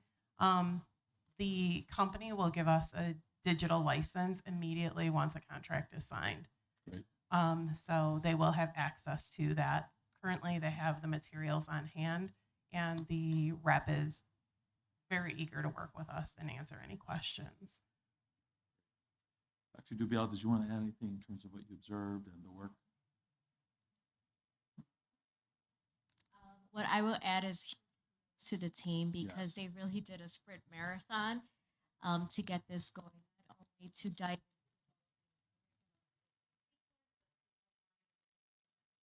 standard to Kelly and the team. Any other questions? I do have a question. Just because I don't know much about this, is this a class that's like a one section class and then they do topics on math, science, reading, and social studies? Kind of like a self-contained classroom It in is. special ed? It is self-contained. Okay. I would not say like a day is math or a day is science. It's embedded within what they're doing that day. So think about elementary school when you're teaching like English, their language arts class, and they're embedding like a social studies topic within it, or a science topic, or a math topic. So they're learning both things at the same time. Okay. It aligns directly with what they take on their access proficiency tests every year. Okay. Thanks. Okay. Well, thank you. We appreciate it. Thank you again. All right, moving 10.3, the athletic training RFP. Thank you. Robifem? Yes, in the past, we've always just used an athletic company that supports our athletes in the district. So we decided to shift and follow the process that we've been using the last couple of years, which is to do an RFP. And in doing the RFP, we received 2 submissions. One was from Atletico and the other one is from ATI. And as you can see in the submission here, the RFP was for 1 year with 2-year option renewal. And there's a significant difference in the pricing that we got. As you can see, Atletico submitted for the 3-year period, if we go with them, $605,816 compared to $952,000 for ATI. And by the way, based on experiences that we've had with both companies anyway, Atletico, the folks who do the work prefer to work with Atletico. So with that being said, we're recommending that the board approve us signing an agreement with Atletico based on the outcome of the RFP. And in the process of developing the RFP, there was a lot of engagement that took place from the athletic department to make sure that the folks who will be impacted by this were involved in the discussion, the development of the RFP, and also in the selection. So there were stakeholders who were engaged in making sure this came together well. Stakeholders meeting from the athletics department? Yes. Coaches? Yes. Administrators, those, yes. Any questions or? No, I do want to call out that it's been a commitment to make sure that we're getting as much input from the people that use the end user, I guess you would say. Make sure that we're satisfying their needs, and particularly union engagement, and so it's a very important strategy that we're using. So it's not an option, and I appreciate that everybody's going that extra step, not that extra step, but that necessary step. All right. Amy, Good. you're good? Yes, thank you. Okay. Next item on the agenda is 10.4, photography services RFP recommendation. Same process. In the past, we haven't used RFP. Each building just kind of did their own thing, which is highly unusual for a school district, especially a school district our size. So we decided to develop an RFP process for photography, and we got some really good submission from there. I believe we had 7 companies respond to the RFP. We reviewed the RFP very thoroughly. And what we found out, we looked at the pricing of the end product that will be sold to our students and eventually their family, the support they'll provide us with different level of photography. And at the end of the day, we found out that Live Touch actually came in. They have more experience with district our size.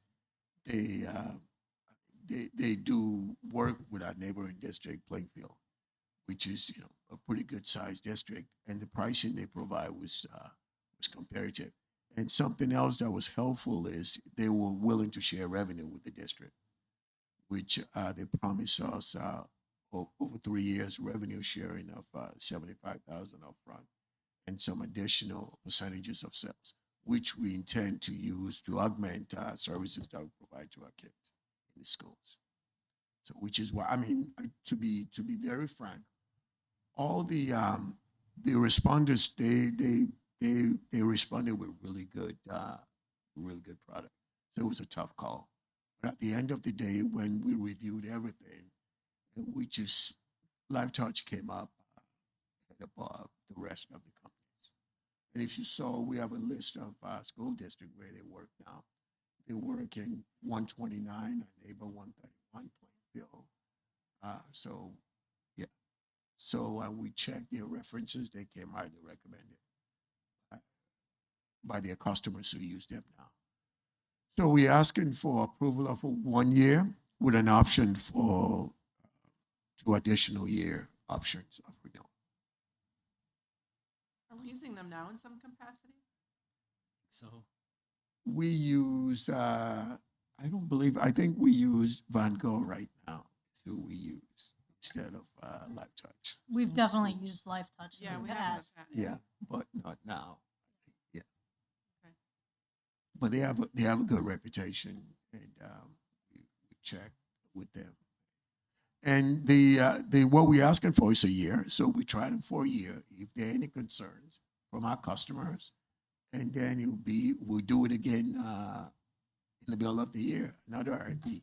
But if they do a good job, as we expect that they will, based on the references that we got, we'll probably renew for another couple of years, and then do the RFP after the 3rd year. Be the longest we'll go anyway. I'm glad we looked at the pricing to the guardians, parents. Absolutely. And then, is there any significant shift in, how this contract's going to work compared to current? Is there commission based different or better or anything along those lines? We didn't. The way things work right now, I don't think we negotiate anything. Each of the school just kind of did their own thing. So that's what it's different about. So in a district, what you normally do, you do an umbrella, like we're doing right now, and you negotiate. So it gives you better leverage. It gives you a better opportunity to set standards that you would like to see and make sure it's implemented instead of each school doing it. All right. Thank you again. Moving on to 10.5, our intergovernmental agreements for municipalities. Who is Mr. Bell. all right? Coming up. Welcome, Mr. Bell.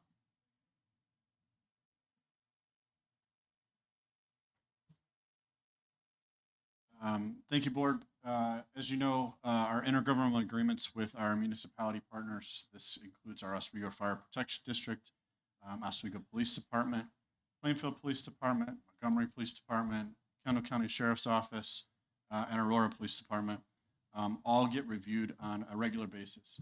Our Oswego Police Department agreement is a 2-year agreement, and that's due to the fact that we participate in payment with the Oswego Police Department for the SROs. And those SRO union contracts are on a revolving kind of cycle. So what you have in board notes here is a summary memo that kind of bullet points all of the changes for the linked resources. Not all of them are linked in terms of we're missing 2 currently, and that's the Plainfield Police Department because in working with our legal team, they wanted to make sure that it's representative of some of the services provided. Plainfield Police Department does supply an SRO to our junior high school, Murphy Junior High, 1 day a week. And so we wanted to make sure that that was reflected in there. And then Aurora Police Department is always like a small entity of kind of going back and forth just due to the size and the way that they operate and do business is a little bit unique. So those 2 are not linked and those are still kind of back and forth in our legal process. But the ones that are linked here are in draft format.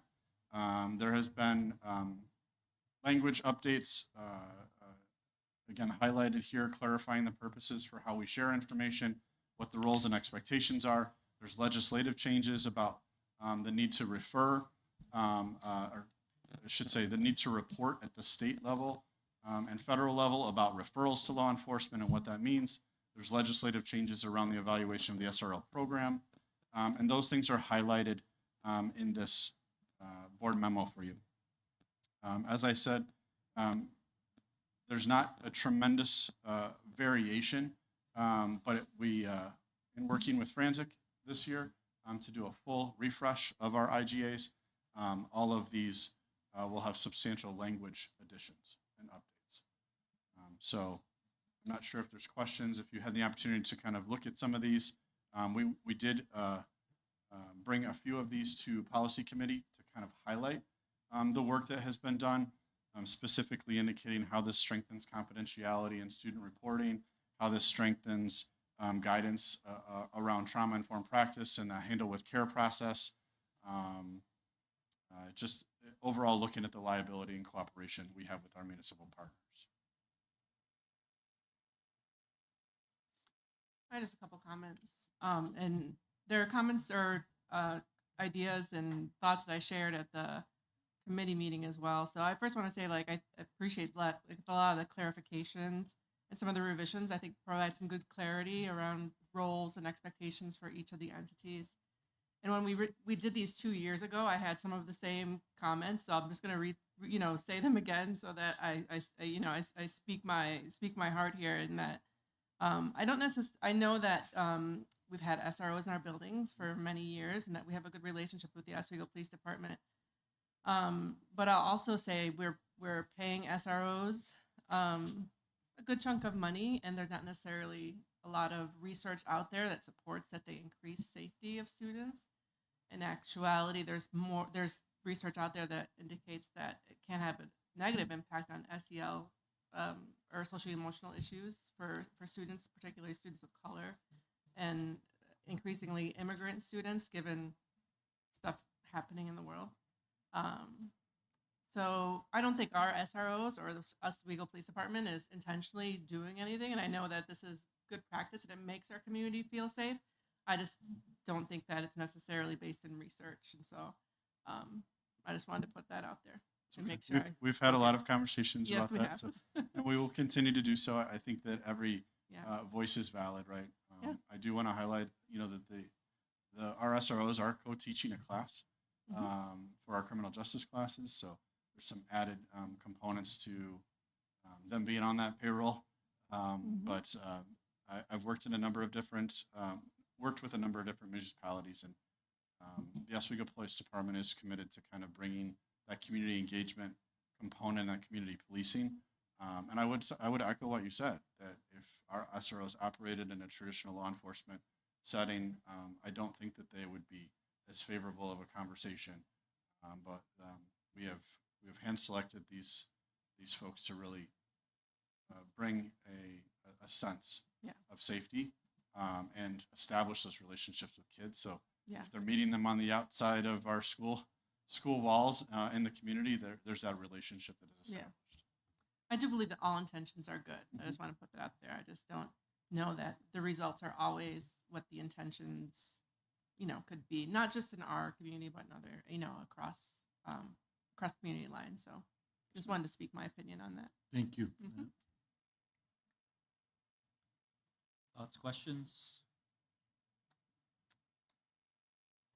Thank you. Thank you. Thank you, Amy. Yeah. 10.6, our consolidated district plan. Dr. Kincaid.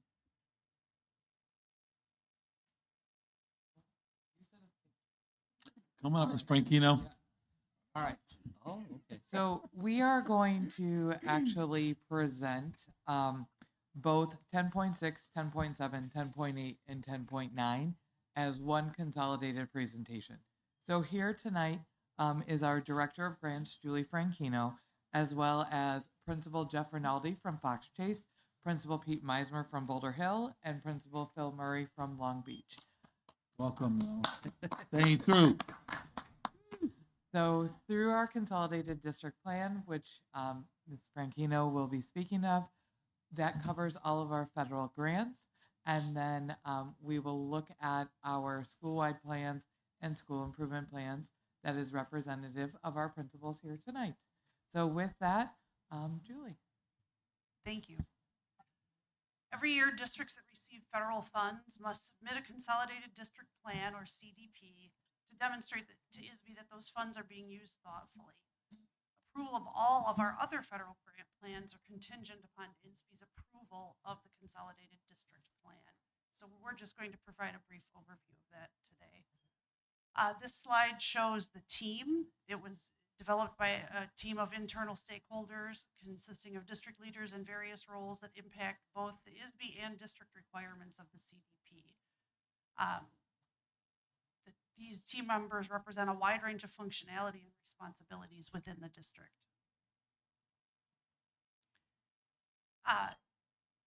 Every component of the plan must address either an ISB or a district goal. So our district goals are incorporated in our strategic plan, with which you are very familiar.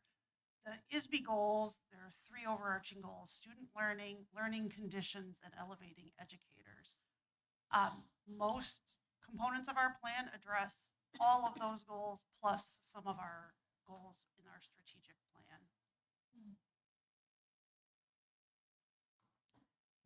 CDP application content areas include needs assessment and programs, needs assessment impact, stakeholders, parent and family engagement, private school participation, preschool coordination, student achievement, college and career readiness, professional development, safe learning environment, Title I specific information, IDEA specific information, youth and care stability plan, and bilingual service plan. So each one of those bullet points is a whole page, or in some cases multiple pages of the application. So that's why this is just a very high level overview, because altogether that's between 50 and 60 pages. I don't recall. It's long. CDPs require districts to demonstrate that federal funds are used in a manner that is aligned with both the district and ISB goals, as I mentioned. We also are required to incorporate input from stakeholders. So accordingly, some team members conducted consultations with internal or external groups, including needs assessment surveys of teachers and staff, and meetings with parents, private school partners, and members of the business community. So the CDP brings plans together for the use of all of the grants listed here. Title IA basic programs, which you will hear about more in depth in a few minutes. Also Title I school improvement, Title II professional development, and I'm going to jump down to Title IV because those are all wrapped up together. Then we have Title III language instruction and Title III ISEP. So language instruction is our broader multilingual grant, and ISEP is specifically for immigrant students. And then also the IDEA flow through grant and preschool. So before we go on to the next slide, the consolidated district plan the 50 to 60 pages that Julie referred to is linked for you. So in the review, we are here today for information, and we'll be coming on June 8th for action for the consolidated district plan. Thank you. That's what I get for printing a black and white. I forgot which page it was linked. This slide shows the amounts that SD308 has received for the grants included in the CDP since FY23. The current year's totals are listed as estimates because all of these grants are reimbursement basis, so we need to spend the money first before we get reimbursed, and many of them have carryover, so those numbers may vary slightly. But this reflects our allocation that we're like the total that we could spend. And again, funds carry over typically if we do not. So with that, as Julie mentioned, 2 of our federal grants that we want to look more in depth in is our Title I and our Title I SIP. So we have currently 3 schools, Boulder Hill, Long Beach, and Plank, that have board-approved Title I school-wide plans. We currently operate Title I programs in 8 of our schools. 5 operate a targeted program, and then the 3 that I mentioned operate a school-wide program. School-wide gives our schools flexibility to use their Title I allocations on any student in the school. So every year, the schools are required to pull together a team, review their plan, review their needs assessment, so their data from prior years, and then draw conclusions and write the plan based on the needs of their building. So this year, in order to automatically be eligible for a school-wide program, your low income rate has to be 40% or more. So both Boulder Hill and Long Beach do qualify for that, but we have the opportunity to submit a school-wide waiver, which we did this past year for Plank. This current year, so going into SY27, both Lakewood Creek and Fox Chase have also requested to submit a school-wide waiver to ISB. So this year we are bringing you plans. All 5 of them are linked there to submit to the state and really to operate a school-wide Title I program. So all 5 schools being Boulder Hill, Long Beach, Lakewood Creek, Fox Chase, and Plank. So the reason why is they want to be able to focus on all students within their building. And in addition to not only the needs assessment that you'll see in the plan and then the goals from the plan, we are also required to infuse parent involvement throughout the process. So our first requirement is really to look at our data, analyze, write the plan, and bring those plans for approval. The second thing that we want to bring for your approval is our Title I Title I SIP plans. So in school year 23,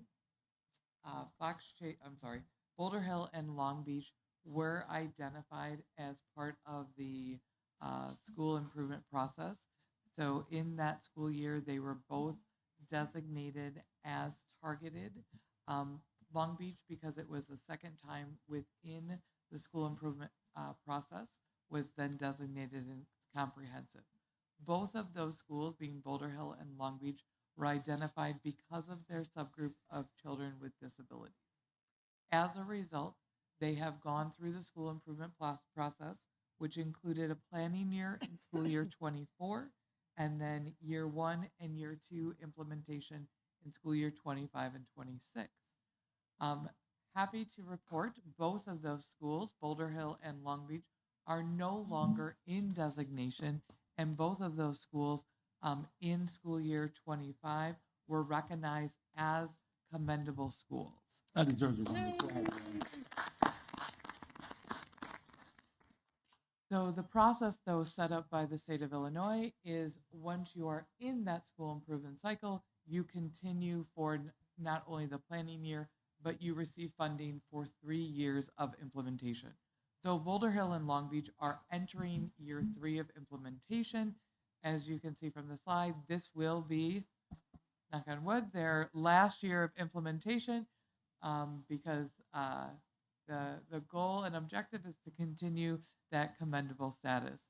Both of their plans, which again, they bring together a team from their building, they review their data, they write goals and objectives in 3 areas focused on our children with disabilities. These funds must be spent on our children with disabilities. Fox Chase and Old Post are similar in the process, just 1 year behind. So based on data from school year 24, Fox Chase and Old Post were identified as targeted schools. They also were identified by one subgroup, children with disabilities. So their planning year was in school year 25, and they just finished their year 1 of implementation. Similar to Boulder Hill and Long Beach, there is also celebration for Fox Chase and Old Post in school year 25. Both Fox Chase and Old Post, their designation was also commendable. So none of our schools are currently in an active school improvement status of targeted or comprehensive. They are currently in that cycle because of their performance back again in school year 23 or 24.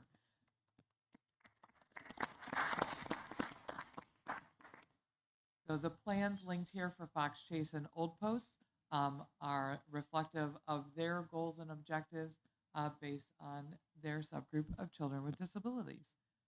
So as mentioned before, on June 8th, we would like to bring to you our consolidated district plan, as well as our 5 Title I school-wide plans in order to operate school-wide programming, and our 4 Title I SIP plans in order to submit those plans to the state to access our year 2 and year 3 funding for our children with disabilities.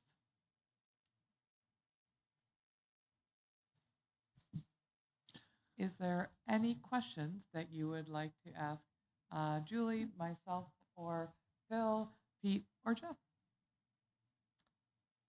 Erica? No, I already saw this presentation, so You're good? I don't have any additional questions. Okay. I will underscore that back in the fall, when this shift occurred and the public reporting happened, at this board, we spent quite a bit of time talking about the intentionality and the focus of your school improvement plans and the work that you all had put in to think about this. And so I just want to thank both Julie, Dr. Kincaid, and all the teams that were listed, especially our principals here this evening, and the collaboration with our educators to make these changes. So I just want you to know that we recognize and we are appreciative of the leadership work you all have undertaken in supporting our students and their growth and success. Our biggest priority. Yes. So, all right. Yeah, thank you.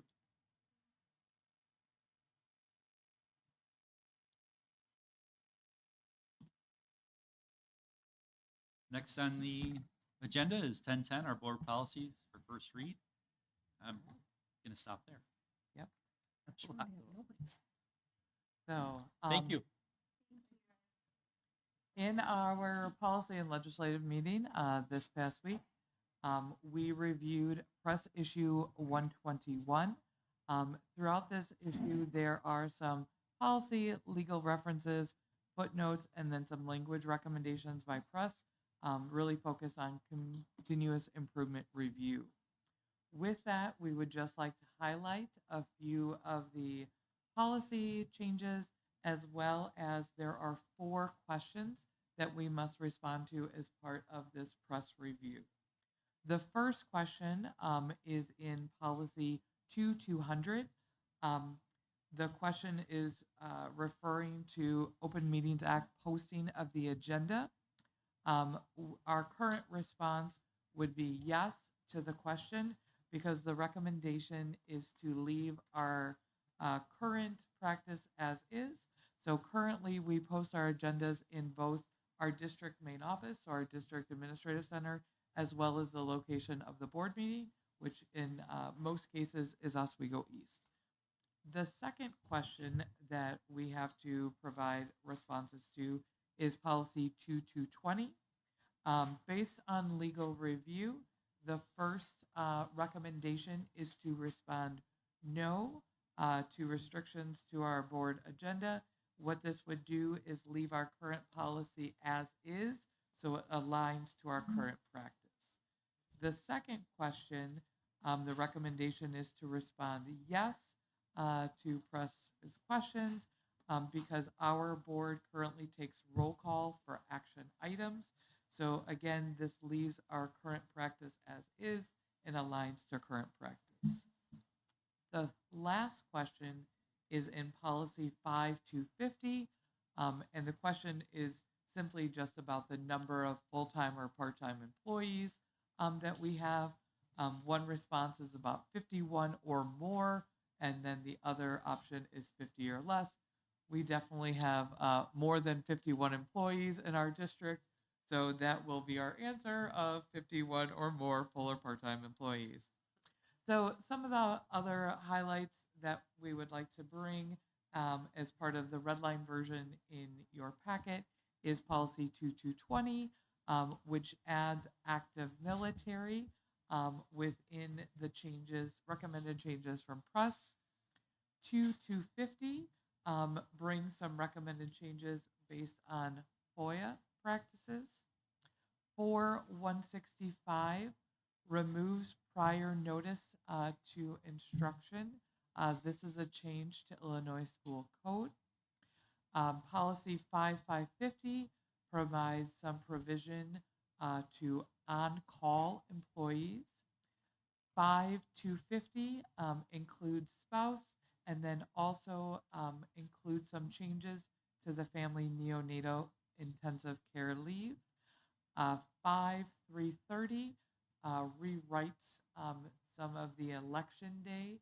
The current policy is specific to the 2024 election, so it changes the language to a more broad application of the school code that restricts attendance on certain election days. And then last, 6170 aligns some ESEA Title I. Currently, it was the Title I Parent and Family Compact, and the new language is the Parent and Family Plan. So the remaining policies in your packet for first read really focus simply on changes to legal references, footnotes, and then some minor language changes based on continuous improvement review. So with that, is there any questions?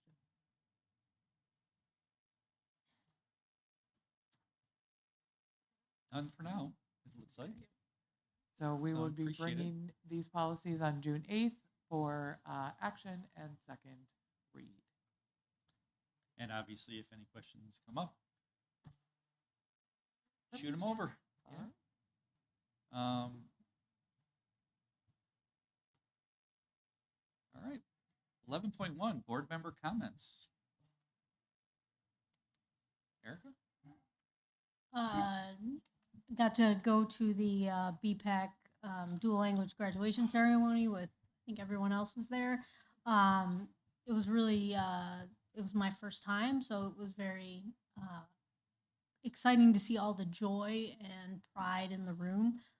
Even though I did not understand about 75% of the ceremony, you could tell by the looks on people's faces that they were very excited to be graduating. And then also went to the retirement dinner along with everyone else, and that was pretty awesome as well. The Wheatlands really showed up for their staff, and Yeah. it was Get nice clappers, to right? recognize the years of service of so many of our staff members. That's all. Great. I will reiterate BPAC.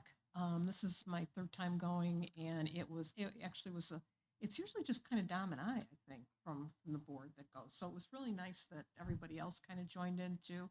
I thought that was pretty cool. I also sat there even though I'm on day 366 of Duolingo. I also sat there and nodded. Well, they're so much better than we are, yeah, than we could ever be. Don't ruin your streak.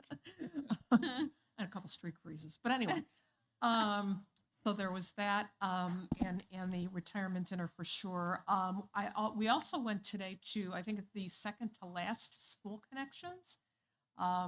So it's been, at this one today was at Wolf's Crossing. We've got one more later this week and we're done. Again, it's been really interesting and really telling to kind of check in with people that do have their boots on the ground to see what their questions are, what they think is working well, what they think is working not so well, giving them to the opportunity to dare to dream a little bit. So that has been, here too, that's been quite the experience. So I think that's it for me. Oh, speaking of Wheatlands, I understand there's a flyby on Wednesday morning. At 7 o'clock with WGN. I'm debating whether or not I'm going, leaning toward no. But yeah, for retiring teacher. So if you're up and out and about and like to wave crazily, be there. Cool. Amy? I'll just reiterate everything about BPAC's graduation night. It was a great night. Although I did understand. I was going to say, Yeah. that's an advantage. And you presented as well. I did. I was able to address the graduates and their families, and so that was really special and nice to be invited to do so. So thank you to them. Ditto on everything with BPAC and with the retirement and years of service recognitions. I also want to congratulate, I believe we had, and I apologize if I'm missing anyone, but I believe we had 2 bands perform at Superstate this weekend, which is amazing. Bednarsik Symphonic Band and Oswego East Wind Symphony. So congratulations to those directors, to those students. I know it was an insanely, depressingly long time ago, but I very vividly remember my first time, like the first note I played in Cranard Hall. So I hope you all had as magical an experience as I did so very long ago. And I know we also had a lot of musical groups perform and go to Six Flags this weekend. So they don't list those programs. So I apologize for not being able to name all of them, but congratulations to all those musicians and directors, and hopefully everyone fully enjoyed themselves at Six Flags, but not too much. And yeah, I think that is it for me. Oh, one thing I know we had a lot of things for information tonight, but I just wanted to kind of, one thing that kind of occurred to me as we were going through all of the RFPs and all of the stakeholders and, the conversation about the SROs and our IGAs.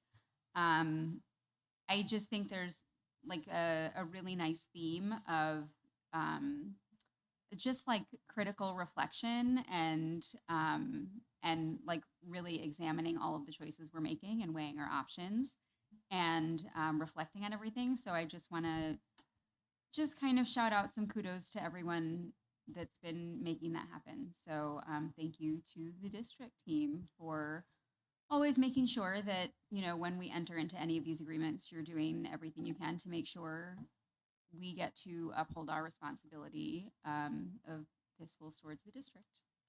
Yeah, and share our principles. Yes. Make sure they're worth help. Yeah, I Thank appreciate you. that.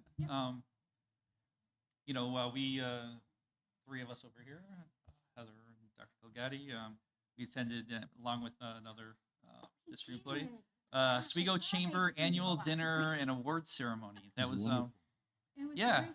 yeah, it was a lot of fun. It was 43 years of Oswego Chamber, and they've grown so much, and a lot of information was shared by the village and by all the movers and shakers in that room. A lot of business Exciting new owners. businesses.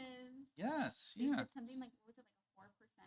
There's only a 4% like vacancy rate. It's like a 15-year low, which is good. We had 4 students receive scholarships that evening. Yeah. Or 2 from each of our high schools. Yeah, and no, it was very nice. And then I got to attend. This isn't what I normally do. I don't normally go to these galas too much. But I went to a Kendall County Food Pantry Gala on Saturday. donated quite a bit while I was there, but walked away with 2 door prizes, type of situation, and they gave us some chocolates and things like that. But there was a live auction, and 2 people got like bourbon barrels, like I don't know, it lifted up and $8,000 each or something. It was like, whoa! And that would all to us. That was essentially 56,000 food items. Oh, wow. Just for one of that bit. So it was a successful night for them. I think it might have been their first one, and more to come. I'm assuming. Probably not the last. According, that was seemed pretty successful. So in the future, if you hear about that, everybody out there in the public, make plans, attend. And I think that's it for our board comments today. We are moving on to our action item. This was a stacked agenda. We're getting through it. pretty quick. We're Yeah. cruising. Let's keep on keeping on. All right. Yeah, I know. I know what Erica's thinking. 12.1. Action item, approval of bills for payment. Can I have a motion, please? I make a motion to authorize the payment of bills in the amount of $2,756,520.42 as presented. Second. Any discussion? Mr. Saron, Aye. Miss C, Aye. Dr. Martin, Aye. Miss Winmouth, Aye. Dr. Mario. Aye. Motion passes 5-0. 12.2 action item, approval of board meeting dates for 26-27. Can I have a motion, please? I make a motion to approve the board meeting dates for 2026, 2027 as discussed and presented. Second. Any discussion? I would like to just make note that we are considering, Committee of the whole. committee of the whole, and but the dates won't change. We can always add an emergency date if needed, anything along those lines. So, I just want to make sure that everybody up here kind of knew that was the plan. Yeah. So, Thank you. okay. I'll just add that I think part of that is really to increase community engagement in the board's work, because some of the committee meetings are not highly attended, and this would be a way to foster more community awareness about the board's conversation and the kind of questions that are arising, as you've heard quite often from board members. And so the idea of moving to an opportunity to engage or hold a community as a whole would be to really foster that kind of public availability. So I will expand on that since it was brought up. Is one of the options is kind of it's like bringing the committee meetings to the committee of the whole. And as I attend, I've been to many committee meeting, but as president I don't go very often, but I've had to fill in quite a bit. And a lot of the topics, a lot of times the discussion ends up, there's only 2 or 3 of us here. And so everybody would be able to participate as well. So it would be a better board representation, as well. So it's just, these are considerations. And I think from a scheduling standpoint, I mean, I won't speak for all of the board members, but I know for me personally, like being able to, we have those, every other Monday on the calendar already with our board meetings. And then sometimes finding time with the committee meetings, like the committee I'm on is great. And I get there maybe a few minutes late, but I get there. But like some of the other committees I was unable to engage in because of the time constraint. So this would just be a better way to make sure that we are all available. Potentially. We'll definitely bring it up and see what everybody More to thinks. come. Yep. Okay. Right. Miss Winmouth, Aye. Dr. Martin, Aye. Dr. Mario, Aye. Miss C, Aye. Mr. Saron. Aye. Motion passes 5-0. 12.3 action item, approval of Lakewood Creek and the Wheatlands Carpeted Gymnasium Flooring Replacement Proposal. Can I have a motion, please? Can't do this without smiling. I make a motion to approve Lakewood Creek and the Wheatlands Carpeted Gymnasium Flooring Replacement Proposal as discussed and presented. Second. Any discussion? I think that No, as a parent of kids who came back from PE with rug burn, I'm very excited about this. Yeah. We'll see. Miss Winmouth, Aye. Dr. Mario, Aye. Mr. Saron, aye. Miss C, Aye. Dr. Martin. Aye. Motion passes 5-0 and Yay. Hit that 20-year golden buzzer. When does that start? Tomorrow? yeah. Tonight? Tomorrow? And thank you. You to know, the, What did we hear? We'll believe it when we see it. What, there's I don't believe it when I'm walking on it. And Yeah, we there you did go. get a So at very, least it's voted very for, yes. informative email with a lot of visuals about some of the dust that accumulates in those carpets Oh. and what it looks like during the cleaning. So No. thank you for that additional context. So yes. Yes, thank you. And 12.4, action item, approval of personnel report. Can I have a motion, please? I make a motion to approve the personnel report as discussed and presented. Second. Any discussion? Nope. Dr. Mario? Aye. Dr. Martin? Aye. Ms. Wenmouth? Aye. Mr. Saron? Aye. Ms. C. Aye. Motion passes 5-0. Item 13.1, can I have a motion to adjourn? I make a motion to adjourn. Second. All in favor? Aye. All right.